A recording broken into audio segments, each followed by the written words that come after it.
Next, the clothes I'll be upcycling next is this gown. This gown belonged to my mom, but as you can see, as you can probably tell, it was poorly sewn.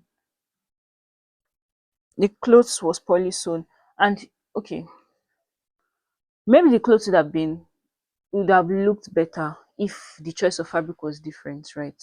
My mom probably had this fabric, right? Wanted a certain style, met a tailor decides to get it done, and then it looks like this. The cloth is dropping a lot because of this kind of style. If you notice, they usually use fabrics like damask or brocade to make styles like this, but this fabric is just not good for it. I think the name of the fabric is chiffon. I'm not too sure about the name. And then also the neckline, not so good. Me too, I struggle with necklines a little bit, but I mean the neckline is not so bad honestly, but the stitches, the same machine was faulty basically. So she did not enjoy wearing the cloth anymore, and then she told me to upcycle it for myself, obviously. The first thing I'm going to do, okay, the style I picked out, it has a belt at the back, it has neckline, an asymmetric neckline, which is good for people with broad shoulders, and it's going to have a belt at the back um to basically adjust fullness instead of like a zip. No, yeah, instead of a zip, yeah, it's going to have a belt at the back.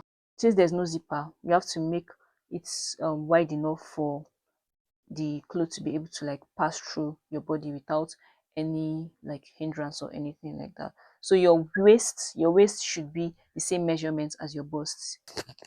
Okay. Okay. So I'm done with losing it. I didn't realize how big this fabric is. Like, just look at it. This took about 2 or 3 yards. I think 3 yards. Okay, I forgot to lose this part. But basically, this is how it is. This is how big it is. I hope you can see the full length. It's actually literally touching my feet. While I was losing, right, I had a change of mind. I felt like I could make it longer and try to make it in such a way that I can also wear it as a short dress. I don't know if you get. I had second thought about doing that because I'm like, bro, what if it's just a waste of time? But that's the whole point of this, trying to get creative by upcycling clothes, which will help you like limit like fabric waste instead of buying new fabrics and stuff. So like that's the whole point. So I decided to just think about it. I don't know how to make a bubble skirt, right? I don't know how to make a bubble skirt, so I'm going to have to watch a tutorial video on that. So and also try to think of how to alter it. But this is it. I'm going to see if I can iron this. If I can't iron it, I'll have to iron it. There's no other option. Yes, because I need it really nice and stuff. The first thing I'm going to do is, of course, mark out the length of the upper part of the gown I'm going to be making. And this length excludes the bubble skirt part, that's the lower part of the gown. And the length is going to be stopping on my hip line.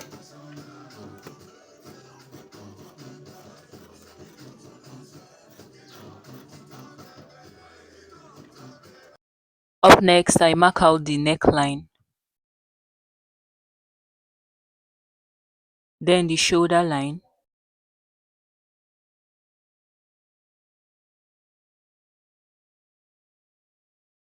The next thing I marked out is my chest line, which is 8 inches from my shoulder line. From that chest line, you'll be able to get your armhole line. Then on that chest line, I marked out my bust measurements. Then 16 inches from my shoulder line is my waist measurement. 9 inches from my waistline is my hip line. At this point, I'm just connecting all the lines together.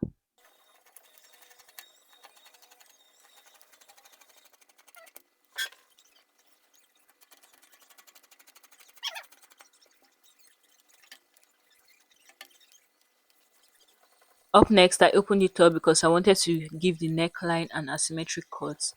And to get this, I marked out from exactly where the depth of my armhole is to meet the second shoulder cut.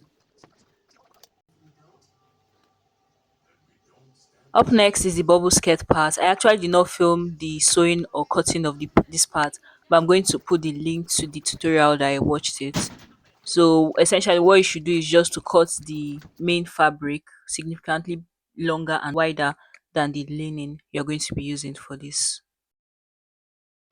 The next thing we're going to do is to cut out the interfacing for the neckline.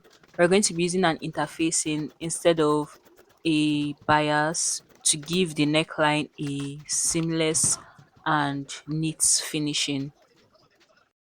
Up next is the cutting of the belt. At this point, I had already cut it out. I made the belt 44 inches long and also give it a slant at the edge just for design. Nothing serious, nothing there. I made it 44 inches long because I wanted the belt to be long enough to knot a bow. Right now, I'm just sewing the belt, the edge of the belt, by placing right side on right side to give it a seamless outlook. At this point, I had already sewn the interfacing on both the front and the back. I had top stitched it.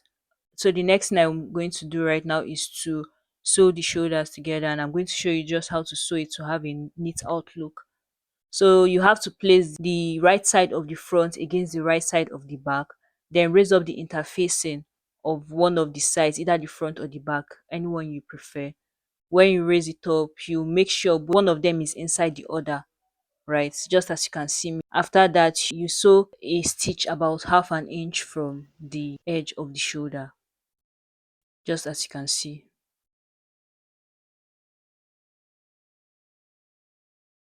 The next thing we're going to do is to sew the belt on the dress. As you can see, I've already sewn the belt, I've turned it over and it has a neat outlook. So to get this done, we're going to place the belt inside the dress as we're sewing the sides of the dress, right? The exact place we'll be placing the belt is on the waistline of the gown. And we're going to place on both sides of the gown as we are sewing, just as you can see.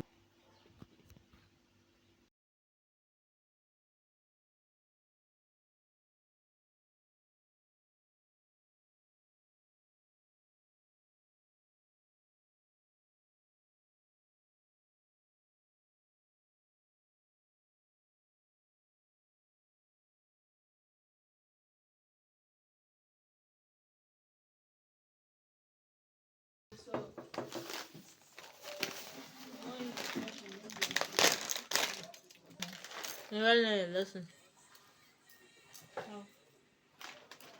Choose this one, trust me. I'll just export on my videos.